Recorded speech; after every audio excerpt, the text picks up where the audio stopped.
नमस्ते साथी हो। आज म श्री रविन्द्रनाथ ट्यागोरज्यूको 12 बजे कविता वाचन गर्न जानेछु। कृपया सुनिदिनु हुन अनुरोध गर्दछु। धन्यवाद।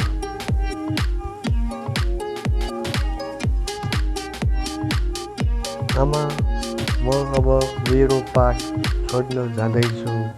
म बिहानै तिम्रो किताबमा छु। तिमी भन्छौ 12 बज्यो, मानौ धेरै ढिलो भइसकेको छैन। के तपाईँ कहिल्यै सोच्न सक्नुहुन्छ कि यो दिउँसो हो जब यो केवल 12 बजेको छ? म सजिलै कल्पना गर्न सक्छु कि घाम त्यो धान खेतको छेउमा आइपुगेको छ र पोखरीको छेउमा बुढी माछा मैला आफ्नो खानको लागि जडीबुडी बटुल्दैछ। म आँखा बन्द गरेर मदारको रुखमुनि छाया अँध्यारो हुँदै गएको छ।